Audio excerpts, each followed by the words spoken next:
खट्टियां मिठियां गल्लां खट्टियां मिठियां खट्टियां मिठियां गल्लां खट्टियां मिठियां।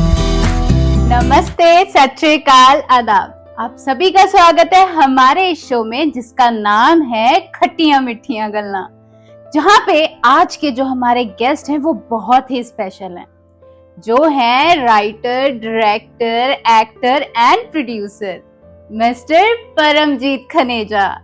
एंड उनके साथ है उनकी प्यारी सी एंड क्यूट सी वाइफ अमरजीत खनेजा।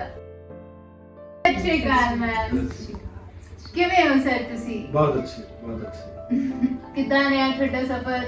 ਇੱਥੇ ਆਉਣ ਤੱਕ ਤੁਹਾਨੂੰ ਜ਼ਿਆਦਾ ਤਕਲੀਫ ਤਾਂ ਨਹੀਂ ਹੋਈ? ਨਹੀਂ ਜੀ, ਮੇਰਾ ਸਫ਼ਰ ਤੇ ਬੜਾ ਲੰਬਾ ਹੋ ਗਿਆ ਹੈ ਤੇ ਲੇਕਿਨ ਬੜਾ ਹੀ ਇੱਕ ਨਾ ਬੜੇ ਅਪ ਐਂਡ ਡਾਊਨ ਮੇਰੀ ਲਾਈਫ 'ਚ ਆਏ ਨੇ। ਬੇਸਿਕਲੀ ਤੇ ਮੈਂ ਬਿਜ਼ਨਸਮੈਨ ਸੀਗਾ, ਲੇਕਿਨ ਜ਼ਿੰਦਗੀ 'ਚ ਕੁਝ ਐਸੇ ਮੋੜ ਆਏ ਕਿ ਮੈਂ ਫਿਲਮ ਲਾਈਨ 'ਚ ਆ ਗਿਆ। ਮੇਰਾ ਸ਼ੌਂਕ ਬੜਾ ਸੀ, ਮੈਨੂੰ ਕੁਛ ਨਹੀਂ ਐਕਟਿੰਗ ਕੁਛ ਵੀ ਨਹੀਂ ਪਤਾ ਸੀ, ਪਿਕਚਰਾਂ ਮੈਂ ਬੜੀਆਂ ਦੇਖਦਾ ਸੀ ਤੇ ਮੇਰੇ ਮਨ ਸੀ ਬਚਪਨ ਤੋਂ ਹੀ ਕਿ ਮੈਂ ਫਿਲਮ ਕਰਾਂਗਾ, ਕੋਈ ਕੀ ਕਰਾਂਗਾ, ਕਿੱਦਾਂ ਦੀ ਕਰਾਂਗਾ, ਅੱਛੀ ਕਰਾਂਗਾ ਜਿਹਦੇ 'ਚ ਅੱਛੇ ਮੈਸੇਜ ਹੋਣ, अच्छी एक्टिंग का तो मेरा कोई इरादा भी नहीं मैं एक्टिंग करा। तो सर आपको इंस्पिरेशन कहाँ से मिली कि आपने एक्टिंग लाइन में जाना है? अपना मतलब ये क्यूरियोसिटी कहाँ से आई आपके पास? देखो, ये सब जो चीजें है ना, ये भगवान के हाथ में है। तो ऐसी सिचुएशन क्रिएट हो गई कि मेरे को एक्टिंग करनी पड़ी। अच्छा। एक मेरा बहुत पुराना दोस्त है, अच्छी फिल्मों में काम करता है, बहुत बड़ा एक्टर है।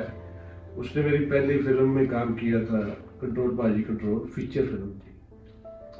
फिर उसके बाद वो फिल्म में मतलब कि फाइनेंस इतना ज़्यादा हो गया उसके ऊपर, ओवर फाइनेंस हो गई और नुकसान हुआ काफ़ी हमें उससे। फिर 4-5 साल बाद वो जो अंदर ना मेरा पैशन था वो नहीं खत्म हुआ, कंप्लीट नहीं हो पाया। पर मेरे पास फंड्स भी नहीं थे। फिर मेरा एक आइडिया है कि मैं शॉर्ट फिल्म करूँ। That's nice.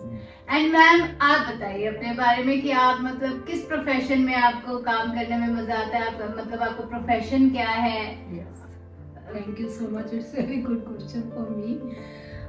मेरे को एक्चुअल बेसिकली मेरे को पढ़ाना और गुरुद्वारे वगैरह में जाना, पाठ सुनना, पाठ करना ज्यादा अच्छा। मतलब ह्यूमैनिटी में आप बहुत बिलीव करते हैं। ह्यूमैनिटी, इंसानियत बस। तो मैम ह्यूमैनिटी का आपके लिए मतलब क्या डेफिनेशन है? आपको क्या लगता है कि जो ये ह्यूमैनिटी है वो किस बेस पे होनी चाहिए? देखो बच्चे, इंसान तो बहुत पैदा हो रहे हैं, हर सेकंड के बाद इंसान पैदा हो रहे हैं, लेकिन इंसानियत कहीं नहीं दिख रही। बड़ी प्रॉब्लम आ रही है, इंसान मिल रहे हैं, इंसानियत नहीं मिल रही। उसके लिए हमें पहले तो मेन चीज है अपने आप में वो चीज पैदा करने की। ये नहीं कि अगर आपके पास कोई गलत है तो आपने उसकी गलत चीज अडॉप्ट करनी है। हर बंदे के पास सराउंडिंग होती है, अच्छे भी होते हैं, बुरे भी होते हैं। तो अगर आपके फ्रेंड्स में ये चीज नहीं है, आपने उनको सिखाना है, चाहे आप छोटे हो चाहे बड़े हो। बिल्कुल इंसानियत सिखाना बहुत जरूरी है। और कईयों को फोर फादर्स पेरेंटल तरफ मिल जाती है, कईयों को इन लॉज की तरफ मिल जाती है, कई बेचारों को ये चीज का पता ही नहीं है इंसानियत वर्ड क्या है सबसे बड़ी। तो मैं कहूँगी मैं ब्लेस्ड हूँ, अपने पेरेंट्स की तरफ से, इन लॉज की तरफ से, अपने हस्बैंड की तरफ से बहुत ज्यादा इंसानियत है और वो हमारी अभी तक रूट्स में चली गई है। और ये कि तारीफ नहीं कर रहे, ये हमारे बच्चों में भी यही चल रहा है। कि कुछ भी, अब जैसे छोटा सा एग्जांपल है, मैं कनाडा में थी तो एक हमारे सामने 75 इयर्स का कपल रहता है और एक दिन मेरा बेटा जा रहा है तो उसने देखा कि आंटी आइस स्नो कर रही है। उसने गाड़ी रोकी और उसको कहता है आंटी आप अंदर जाओ, मैं आपकी स्नो क्लीन करूंगा। वो उसका मेरे को फोन आया, अमरजीत जी आपके बच्चे तो ब्लेस्ड हैं। कहती है मैं हैरान हो गई। मैंने कहा तू कहाँ रहता है, कौन है? तो उसने बताया भी उसने बड़े भाई को बोला, दोनों भाइयों ने मिलके उसकी आई साफ की। देखो ये है तो बहुत छोटी सी बात है, $20 दे के भी करवा सकते थे, लेकिन बच्चे ने देखा कि एक बूढ़ी आंटी लगी हुई है तो मैं कर देता हूँ। तो मेरे हिसाब से ऐसे छोटे छोटे इंसानियत के काम करने से, this all are living example, it's not a story. Thank you. तो मतलब यही है कि आप जैसे अपनी पेरेंटिंग रखते हैं, आपके बच्चे वही सीखते हैं, है ना? तो अगर आपकी ह्यूमैनिटी, अगर हम जैसे कि देख रहे हैं आजकल लोग इंसान को इंसान नहीं समझ रहे हैं, है ना? इनफैक्ट जानवरों के साथ बहुत बुरा बर्ताव हो रहा है। तो मुझे लगता है कि ये सारी चीजें ना हमें अपने पेरेंट्स से सीखने को मिलता है। तो ये बहुत अच्छी बात बताई आपने कि है ना, उन्होंने ऐसे हेल्प किया, कहीं ना कहीं वो आपकी छवि है उन्होंने। तो सर मैं आपसे सवाल करना चाहूंगी कि आपके लिए ह्यूमैनिटी क्या है? देखो मेरे लिए जो ह्यूमैनिटी है वो बहुत बड़ी चीज है। मैं आपको बता नहीं सकता कि इंसानियत में कई चीजें आती हैं।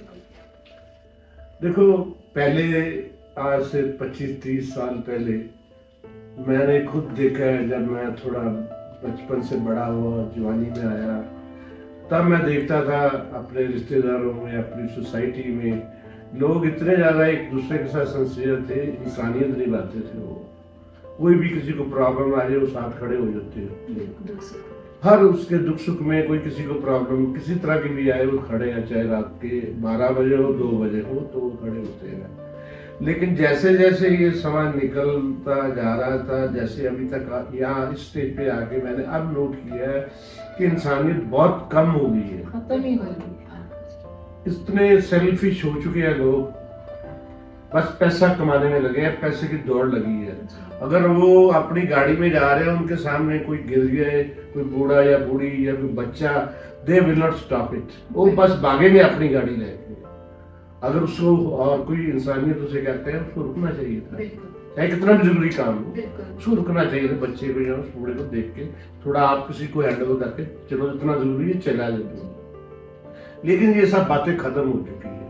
लेकिन है जो इंसानियत है वही भगवान है। मैं तो ये बिल्कुल ठीक है। इंसानियत की बात चली रही है तो मुझे ऐसा लगता है कि जो लोग मंदिर में पूजा पाठ कर रहे हैं, वो पूजा पाठ कहीं भी हो, गुरुद्वारे में हो या मंदिर में हो या कहीं भी हो, पर मुझे लगता है उससे ज्यादा हमें जो एक जनता को मतलब सोचना चाहिए, वो ये सोचना चाहिए कि हम जो वहां कर रहे हैं, अगर वो हम किसी इंसान के लिए करें तो शायद वो उसका भला हो जाए। इस बारे में आपका क्या पॉइंट ऑफ व्यू है? बिल्कुल आप सही कह रहे हैं कि उसको किसी का भला हो जाए वो पहले करना चाहिए। अगर वो गुरुद्वारे मंदिर में बैठा है, वहाँ उसने 1000 रुपया दे दिया, 500 रुपया दे दिया, तो वो किसी लेखे नहीं है, जो मैं समझता हूँ। उसके बदले वो किसी ऐसी चीज इंसानियत के ऊपर खर्च करे, किसी गरीबों में दे, अनाथ आश्रम में दे, किसी बच्चे की पढ़ाई की फीस दे, जो असली बच्चा है, अच्छा इंटेलिजेंट है, उसके पास कोई सोर्स नहीं है, वो पढ़ना चाहता है, माँ बाप उसको अफोर्ड नहीं कर सकते हैं, तो एक कोई भी आप एक बच्चे को हर महीने जो भी उसकी जो है उसकी चार्जेस है वो पे करे। वो तो ये बहुत बड़ा पुण्य है ये चीज का। किसी लड़की की माँ बाप गरीब है, उसकी शादी है, उसकी शादी में पैसा दे दो, ये भगवान का उसके ऊपर दरगाह में जाएगा कि हाँ इसने कुछ किया है, पैसा दिया है, वो उसके लेखे में लगेगा। जी, बहुत अच्छा लगा मुझे आपकी ये सोच सुनकर। तो अब मेरा सवाल है मैम से। मैम, जैसा कि आपने मुझे बताया कि आप अपने पेरेंट्स के तरफ से भी बहुत ब्लेस्ड रहे हैं और अपने मतलब ससुराल में भी काफी अच्छा आपको एक्सपीरियंस रहा है, तो अब आप बन चुकी हैं सास। तो आप मुझे वो एक्सपीरियंस बताइए जो आप अपनी डॉटर इन लॉ के साथ एक्सपीरियंस करते हो, है ना? मतलब शादी के बाद के जो भी, अपने बेटे की शादी के बाद के जो चेंजेस आए हैं, वो आप मैं सुनना चाहूंगी मैं आपसे। Very good. बड़ा it's a very easy and tough question, but वही बात आ जाती है, I am blessed with my daughter in law and even granddaughters. मेरे को अपनी बेटी और डॉटर इन लॉ में कुछ फर्क नहीं नजर आता। सबसे बड़ी बात, आप ये कोई चाहे माने या ना माने, मेरे को लगता है कि आजकल मेरी लाइफ टिल टुडे तक कोई ऐसी बात नहीं है जो कि मेरी डॉटर इन लॉ को नहीं पता और मैंने छुपके से अपनी डॉटर से कर ली है। ये मेरे को सबसे बड़ा ये जो पॉइंट है ना, मैं कई बार और उसका भी यही है, इतने हमारा जैसे माँ बेटी का होता है ना, क्या बनाना है, क्या खाना है, कहाँ जा रहे हो मम्मा, ऐसे कर लो। अगर मेरी नींद सर्जरी हुई है, मेरी डॉक्टर ने मेरी बहुत ज़्यादा सेवा वर्ड कह दो, हेल्प कह दो पूरी, मैं सोच भी नहीं सकती कि कनाडा में ऐसा कोई कर सकता है। और जब उसकी बेटी हुई है, हमने भी अपनी तरफ से, फादर इन लॉ ने, चाचू ने, हस्बैंड ने तो करना ही होता है, तो हमने भी अपनी बेटी समझ के किया है और we are blessed about that. मुझे बहुत अच्छा लगा ये सुन के, मतलब आज के टाइम पे भी मतलब इतना हैप्पीली एक फैमिली है जहाँ पे सारे खुश हैं, मतलब टचवुड ऐसा ही सारा कुछ बना और रहे। मैं तो सॉरी फॉर इंटरप्ट, आप सोच नहीं सकते कभी वो काम, जब वो प्रेग्नेंट थी या उसका बेबी अभी छोटा है, अगर वो काम कर भी रही है ना, तो सर ने पता है आपके सर कैसे हैं, नीशमा आप ऊपर जाओगे, आप छोड़ दो, जहाँ पे काम है वहीं पे छोड़ो। मतलब सारे उसके लिए सब सपोर्टिव रहे, और वो भी हमारे लिए रही। She was born our granddaughter in Canada. Oh nice.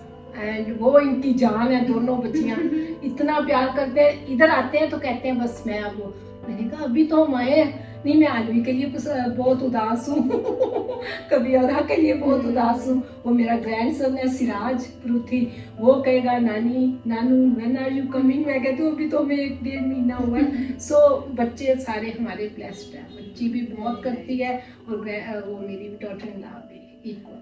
तो मैम एक सवाल और, अगर एक फैमिली को हैप्पी रहना है और हर एक चीज तरीके से मैनेज करना है ताकि उसमें कोई कलेश ना हो, कोई मतलब मिसअंडरस्टैंडिंग ना हो, तो उसके लिए आपका क्या फॉर्मूला है जो आपने अपनाया है, वो प्लीज आप शेयर करें। मैं हाँ जी ठीक है बेटे, उसमें सबसे जो बड़ा पॉइंट है वो सब्र, संतोष, टॉलरेंस जिसको आप कहते हो, पेशेंस, वो बहुत जरूरी है जी।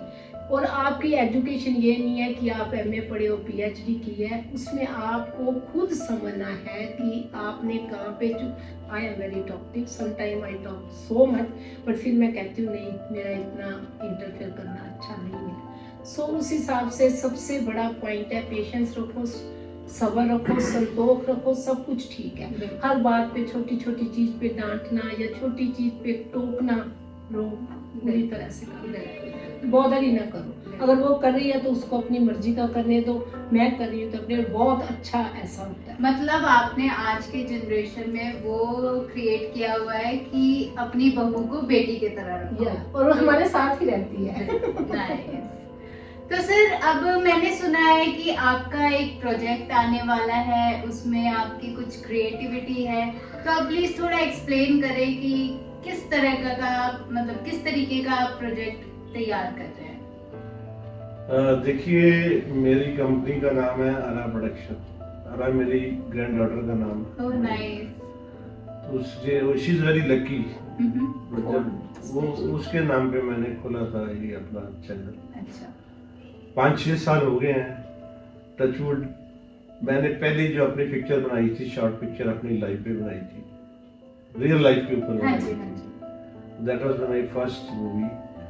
उसमें मेरे को कुछ नहीं आता था, जैसे आपने सवाल किया, मेरा वो जवाब रह गया था कि आप एक्टर कैसे बने। जी जी। तो जब हमने शूटिंग की डेट रखी, तो जिस एक्टर से मेरी बात हुई थी, जिसने मेरा वाइफ का रोल करना था, उसकी लास्ट मोमेंट पे फोन आया कि सॉरी, मेरी शूटिंग पहले वाली खत्म नहीं हुई, आप एक आध दिन इसको कर सकते हैं, पोस्टपोन कर सकते हैं। तो मैंने कहा बिल्कुल नहीं, शेड्यूल बहुत टाइट है, सारी क्रू को टाइम दिया हुआ है, तो ये तो पॉसिबल नहीं है। तो टेंशन हो गई, वो माफी मांगने लगी। मैं कहा चलो देखता हूँ। जो मेरा डायरेक्टर था, उसने मेरे को फिर कहा, कहते हैं कि उसने काफी मेरे को दिखाई। मैंने कहा नहीं, मेरे को कोई ऐसी चाहिए एक्ट्रेस जो एनआरआई लुक दे, क्योंकि स्टार्टिंग में वो कनाडा से आए थे, तो अब चले गए थे हम। तो ऐसा कुछ हुआ था फिल्म में को, वो कोई, मैं खुद नहीं सोच सकता था कि इतनी अच्छी पिक्चर बन जाएगी। तो वो नहीं आई, वो उसमें नहीं आई। तो फिर मैंने एक नई एक्ट्रेस को देखा, सतवंत कौर नाम है उसका। अच्छा। उसकी इंटरव्यू मैंने देखी, तो मुझे बहुत अच्छी लगी वो। मैं कहा ये तो शूट करती है। तो उसको मैंने बात किया, तो बहुत पैसे मांगने लगी थी, मेरा बजट ही नहीं था। फिर मैंने सोचा मैंने कहा चलो फिल्म पहली बनानी है, अच्छी एक्ट्रेस होनी चाहिए। आई एग्रीड कि जितना उतने पैसे 3-4 दिन के मांगे, मैं एग्री कर गया उसको। तो वो आ गई, उस वाला शूटिंग स्टार्ट हो गई, सब कुछ हो गया। लेकिन जो मैंने रोल करना था वो कोई और आदमी था, बड़ा बड़ा एक्ट्रेस है, नामी एक्ट्रेस है पंजाबी फिल्मों का। तो उसने पैसे बहुत मांग लिए मेरे से। अच्छा। तो मैंने कहा मेरा तो बजट नहीं है, एक मैडम आ गई, उसको इतने पैसे देने हैं, बाकी खर्चे और भी है, तो ये कैसे मैं कंप्लीट कर पाऊंगा। तो फिर मेरे को खुद अपने मन में आया, मेरे फ्रेंड्स ने, उन्होंने कहा, डायरेक्टर ने, कहते हैं आपकी स्टोरी, आप खुद एक्टिंग कर सकते हैं। कोई मेरी सोच नहीं थी एक्टर बनने की। तो फिर मैंने अपने मन को समझाया, तो फिर मैंने किया और किया। वाकई मेरे को खुद नहीं इसका बिलीव हो रहा है कि मैं एक्टिंग कर जाऊंगा।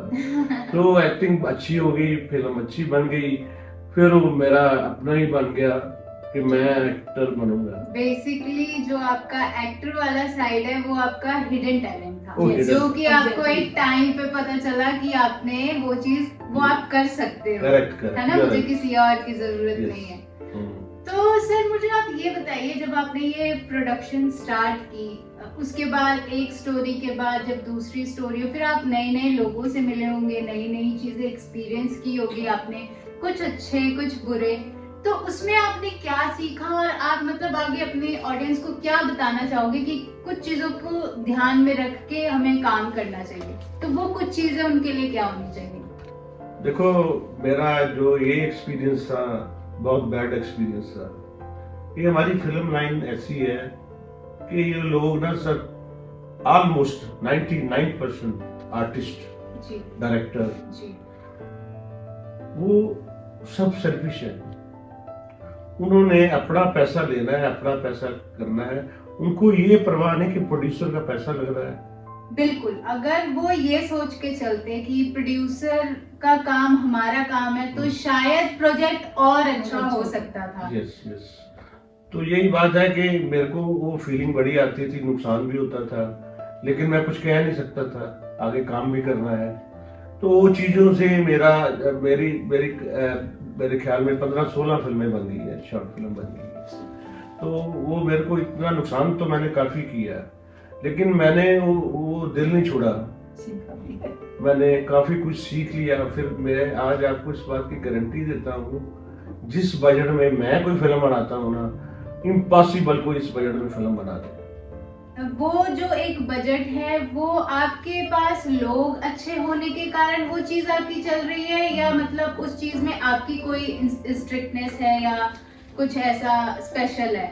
उसमें देखो दोनों चीजें हैं। उसमें एक तो मेरा जो एक्सपीरियंस हुआ वो, उसमें बाकी जो कुछ एक्टर्स बहुत अच्छे हैं, वो उन्होंने मेरे को कोऑपरेट भी किया है, ये नहीं कि सारे ही अच्छे हैं। लेकिन बात ये आती है कि जब कोई प्रॉब्लम आती है ना प्रोड्यूसर को, तो वो ये नहीं सोचते, कहते जी मेरा टाइम पूरा हो गया, मैंने चले जाना है, आप इसको थोड़ा और बढ़ा दो, एक दिन मेरा और बढ़ा दो, तो मैं नेक्स्ट डे शुरू करूंगा या करूंगी। वो चीज एक ऐसी प्रॉब्लम आ गई एक बार, तो मुझे बड़ा हर्ट हुआ उस चीज के ऊपर। तो मैंने सोचा, मैं क्या, मैं अब काम करना ही नहीं है। फिर चलो काफी थे आर्टिस्ट, उन्होंने समझाया बुझाया, चलो हो गई, फिल्म पूरी हो गई। तो बस ये एक प्रॉब्लम है आज भी, मैं कहूँगा कि प्रोड्यूसर को कोऑपरेट करना चाहिए, उसको समझना चाहिए ये मेरी फिल्म बन रही है, मैं इस फिल्म के बिल्कुल बराबर की पार्टनर हूँ या पार्टनर हूँ, और मैं पूरी अच्छी जोर लगाऊंगा, फिल्म भी अच्छी बने। अगर इनको प्रॉब्लम आ गई है तो कोई बात नहीं, टाइम बढ़ा देते हैं। सो आजकल बहुत कम हो गया। सर मुझे लगता है कि एक प्रोड्यूसर का जो कोऑर्डिनेशन है वो उसके डायरेक्टर के साथ ज्यादा बननी चाहिए, क्योंकि जो डायरेक्टर कमांड करेगा, मुझे लगता है कि आर्टिस्ट ने उसे फॉलो करना है, बिल्कुल, है ना। तो मुझे ऐसा मतलब मेरा एक एक्सपीरियंस है, चलो मैं तो बहुत छोटी हूँ अभी, बट मेरा एक एक्सपीरियंस है कि जब एक प्रोड्यूसर की कोऑर्डिनेशन उसके डायरेक्टर से हो जाती है तो उसका काम बहुत स्मूथ हो जाता है ना। क्योंकि डायरेक्टर ही आर्टिस्ट को कमांड करता बिल्कुल, है, बिल्कुल। प्रोड्यूसर का काम है पैसे देना, वो उनकी डिमांड्स कंप्लीट करवाना, बट जो वो चल रहा है वो सिर्फ एक डायरेक्टर के अकॉर्डिंग चलता होता है कि मुझे इतने दिन काम करने हैं, Very इतना true. आपका बजट लगेगा।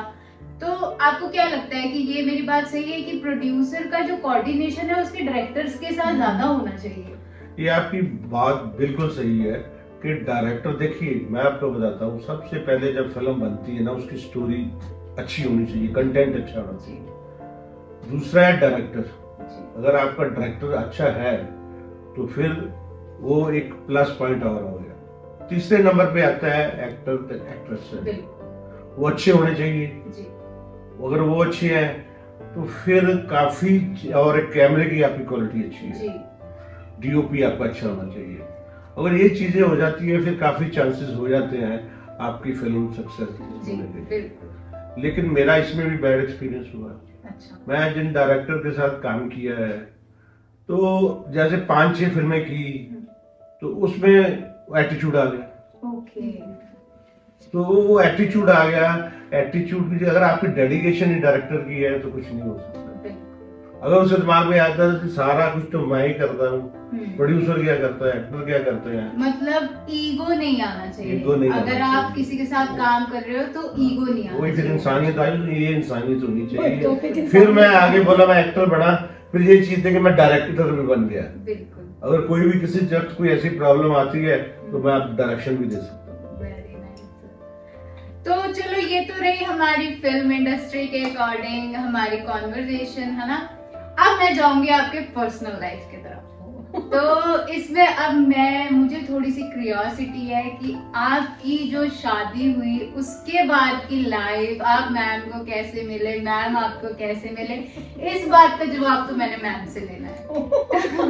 तो मैम आप बताइए, सर आपकी कितनी सुनते हैं, आपको कितना परेशान करते हैं, कैसे वो, मतलब आप कैसे मैनेज करते हैं सर को? मधु बेटा, बहुत टफ क्वेश्चन है जो कि इजी नॉट टू से, but with the grace of God मैं बड़ी सिंपल गर्ल थी, लेडी थी, कुड़ी सी, और बहुत अच्छा इंसान मेरे को मिला। गल इंसानियत ही आनी है मुड़ के, बाय हार्ट जेड़ा इंसान अच्छा है ना, वो अच्छा ही अच्छा। बिल्कुल। और मेरे प्रोफेसर होंदे सी, then I was in MA, वो इनके रिश्तेदार निकले। अच्छा। इनके मामा जी, रिमेम्बर। तो मेरे सर ने उनको बोला कि ये लड़की अब मैं बहुत मोटी थी, ये बड़े फिट फुट थे, तो तब खैर इतना मोटे पतले का सिलसिला नहीं होता था। तो उन्होंने इनके मामा जी को वहाँ पे अप्रोच किया, we are in Haryana and they are in Punjab. Okay. So हुई, मेरे सिस्टर इन लॉ आए देखने, मेरे उनके हस्बैंड आए, मेरे मदर फादर, मतलब उधर के मॉम डैड आए, तो सारा बहुत अच्छा सिलसिला हुआ। और till today we are going on good selling good, या ऐसा ही जाना चाहिए। परमात्मा का शुक्र, जितना किया जाए उतना कम है। बाकी लाइफ में अप डाउन बहुत कुछ आता है, पर जो पहले मैंने बात की थी, अगर हम उस चीज को सब्र संतोष से सह लेते हैं तो रास्ता कुदरत अपने आप इतना अच्छा बना देती है कि आपको फिर कुछ करने की जरूरत नहीं होती। कोई ना कोई जो चीज सोची भी नहीं होती, वो सब कुछ अपने आप हो जाती है। तो अब आप इनसे पूछ सकते हो। मेरा सवाल ये इसलिए था क्योंकि जो प्रोड्यूसर है, डायरेक्टर है, राइटर है, वो इतना कुछ जब मैनेज कर रहे हैं तो उनको मैनेज करने वाली कैसी होगी, है ना। तो बस मेरा ऑडियंस का भी यही था कि, है ना, हम ये जानना चाहते हैं कि इतने टैलेंटेड बंदे के साथ जो मतलब मैम रह रहे हैं, उनकी वाइफ रह रहे हैं, उनमें कितना टैलेंट होगा। तो सर अब मैं आपसे सिर्फ ये जानना चाहूंगी, जब आपने मैम को फर्स्ट टाइम देखा था तो आपके मन में क्या आया कि जब मैंने मतलब शादी करनी है, क्यों करनी है, मतलब कुछ खासियत आपको मैम की आप डिफाइन करो प्लीज। देखिए, एक तो सिंपल मैं आंसर देता हूँ, वो टाइम और था, पुराना टाइम था। हमें 41 इयर्स हो रहे हैं शादी में, उस वक्त हालात भी बहुत खराब थे, हम गाड़ी में गए थे करनाल शादी वाइट्स के का आ लिए। गया था। देखो ये बातें जो है, ये बात तो सच्चाई है, जो गॉड ऊपर बैठा है उसने लिखा होता है। बिल्कुल। तब हमारे इतने वो नहीं थे कि ऐसी लड़की चाहिए वैसी लड़की चाहिए, पर पता नहीं, मेरे को कुछ नहीं पता है कि मैं मतलब कि वहां जब गए तो थोड़ा सा था, ये थोड़ी फ्लफी थी, मतलब थोड़ा सा मेरे मन में आया जब इसने गुरुद्वारे में इसको दिखाया गया था, तो वो भी बहुत बड़ी चीज है। मैं मतलब कि बात की इससे, तो मैं थोड़ा इम्प्रेस हो गया इससे बात करके, तो मुझे अच्छा लगा, तो मैंने इमीडिएट होकर कर दिया। तो आपने ठीक ठान है। लिया कि बस मैं मैंने ठीक है यही करना, और उन्होंने मैं- अरदास कर दी, गुरुद्वारे में शादी हो गई। और इनके मदर क्या कह रहे हैं, कहते शुक्र है साडे को मैंने कोई कुड़ी पसंद आई। और ये बात सही है, कहते मैंने बहुत लड़कियां देखी, उन्होंने लेकिन बहुत लड़कियां देखी, मतलब सर बहुत चूजी रहे चूजी रहे, और मैं फर्स्ट टाइम इनके सामने आई थी, Okay. और मेरे को कोई वो नहीं था, बस यही था कि एक अच्छा इंसान मिल जाए, बस और कुछ नहीं था। तो मेरे को सारी फैमिली अच्छी लगी। बहुत अच्छी बात है। अब हम ना कुछ क्वेश्चन करेंगे आप दूसरे से, आप एक दूसरे के लिए। तो उस क्वेश्चन में होगा, पहले सर के लिए क्वेश्चन है कि मैम की आपको कौन सी चीज बहुत अच्छी लगती है? Although it's not easy. अच्छी लगती है बुरी लगती है? अच्छी लगती है। बुरी का बुरी तो लाइन बहुत लंबी हो गई ना। ये अच्छा आपने कहा कि खट्टी मीठी बातें कर दी आपने। देखिए, जो इसमें जो प्लस पॉइंट है ना, सबसे पहला ये रिलीजियस बहुत है, अच्छा। बहुत रिलीजियस है, बहुत पाठ करती है, बड़ी पाठ करती है और भगवान को बहुत मानती है। सिंपली हम लोग कुछ बोल देते हैं, लेकिन ये एक ही बात है कि हमारे इतने डाउनफॉल आए, इन्हें एक ही बात कहती थी, कभी ये डोली नहीं, मतलब कि नहीं ठीक हो जाएगा, आप चिंता नहीं करो, आप फिक्र नहीं करो, ठीक हो जाएगा, भगवान है ना। मैं क्या, भगवान क्या कर रहा है, यहाँ ऊपर से नीचे आ गए, नीचे से ऊपर गए, ये देख रहा हूँ, पर कुछ हो तो रहा नहीं है। तो ऐसे ही इन हालातों में हम कनाडा में चले गए। तो इसने वहाँ जाके, मेरे को कोई वहाँ जॉब नहीं मिली वो तो मतलब कि लेबर जॉब थी। Then I was 50 year old, तो मैं और कुछ कर भी नहीं सकता था, मेरे को कुछ ना कोई स्किल था, ना मेरे पास कोई टैलेंट था। ये इसके पास तो फिर भी था, इसने स्कूल में पढ़ाती थी, पंजाबी लैंग्वेज थे, तो वहाँ वैल्यू है। तो इसने जाके वहाँ फिर जॉब की, जो हमारी सर्वाइवल थी, वो ये रीजन है। इसने जॉब की, घर का काम भी किया, पहले बेसमेंट में जाके रहे, एडजस्ट किया, तो ये चीज काफी अच्छी थी। मतलब एक आदमी के लिए उसकी वाइफ का सपोर्ट होना बहुत जरूरी Yes, है yes. उनके डाउनफॉल में। तो ये सुन के बहुत अच्छा लगा कि है ना, मतलब इतनी अंडरस्टैंडिंग है आप दोनों के बीच में, इतना प्यार है आप दोनों के बीच में। अब सवाल है मैम के लिए। तो मैम, अगर आपको चांस मिले कि आपने कोई वर्ल्ड टूर पे जाना है, किसी कंट्री में जाना है सर के साथ, तो आप किस कंट्री में जाना पसंद करेंगी? मेरे को इन्होंने सब कंट्रीज दिखाई हुई है, मेरे को कोई इच्छा कोई नहीं एक स्पेसिफिक नहीं, अगर ये कहीं हमने जाना है, कोई रिलीजियस प्लेस है, बहुत हाँ। दूर भी है, तो I will be agree with in minute. मैं बिना सोचे ये भी नहीं पूछूंगी बजट क्या है, हाँ। चलो चलो चलो। पर अगर ये कहे हम यहाँ चलते हैं, ठीक है, इतना भी नहीं है कि घूमना एक्चुअल हम कर चुके हैं, अब घूमने वाला पॉइंट कम है, लेकिन मेन ये है कि हम ठीक रहे, ये ठीक रहे, अपने वाले मतलब सबसे बड़ी इस एज में, now we are in 66, it's not easy, so अपने हेल्दी होना और परमात्मा का नाम लेना, ये जो इनकी फिलोसफी है अंदर से ये भी बहुत जुड़े हुए हैं। लेकिन ये समझते हैं कि मैंने कभी आज तक परमात्मा से गिला किया ही नहीं है, आज तक रिकॉर्ड है, और ये नहीं कि मेरे पे दुख नहीं आई, अगर इन पे आए तो मेरे पे भी आए, हो सकता है मेरे पे ज्यादा आए हो, लेकिन मैं कहती हूँ ये सब उसकी रजा है और हमें रजा में रहना है। अगर रजा में रहना आ गया तो समझो जिंदगी पार है। अगर हम पास्ट को देखें या कोई वर्ष को देखें तो वो थोड़ा सा गलत हो जाता है। कोशिश करती हूँ, बाकी फिर भी इंसानियत रखनी पड़ती है, बात वही आनी है, लेकिन डोल भी जाते हैं, बट फिर अपने आप को, कभी इन्होंने मेरे को बोला, कभी मैंने बोल दिया भी नहीं, we should be do like this and it is better. चलो बहुत अच्छा लगा आपसे बातचीत करके। तो सर अभी आप कुछ मैंने आपसे पहले भी सवाल किया था, मैंने सुना है कि आपके एक न्यू प्रोजेक्ट आप लॉन्च करने वाले हैं, तो उसके बारे में आप क्या कहना चाहेंगे? हाँ जी, मेरा वो जो न्यू प्रोजेक्ट है उसका नाम है आखिर कौन। एक सस्पेंसिव पिक्चर है, उसमें एक मर्डर मिस्ट्री आ रही है और उसको मैंने ऑलमोस्ट 2 एपिसोड शूट कर लिए हैं। 3 एपिसोड है टोटल इसके, 15 14 मिनट की। क्योंकि पहले आपने देखा होगा मैं फिल्में बनाता था घंटे की, आधे घंटे की, पौने घंटे की, लेकिन मैंने अब फील किया कि लोगों के पास टाइम नहीं है ही नहीं इतना टाइम कि वो आधे घंटे की फिल्म देखे। तो इसीलिए मैंने उसको शॉर्ट करने के लिए ना 3 एपिसोड कर दिए 15 मिनट के। 2 एपिसोड शूट हो चुके हैं, एक और एपिसोड रह गया, नेक्स्ट वीक शूट हो जाएगा। तो मेरे ख्याल में 15 दिन से मेरा पोस्टर 10-15 दिन के अंदर पोस्टर की मेरी शुरू हो जाएगी कंपेन। मतलब हमें अब कुछ नया देखने को मिलेगा। हाँ, मैं डेफिनेटली। ठीक है, बहुत अच्छा लगा आप लोगों से बात करके, थैंक यू सो मच। तो आज का जो हमारा शो था वो हम यहीं पे एंड करते हैं।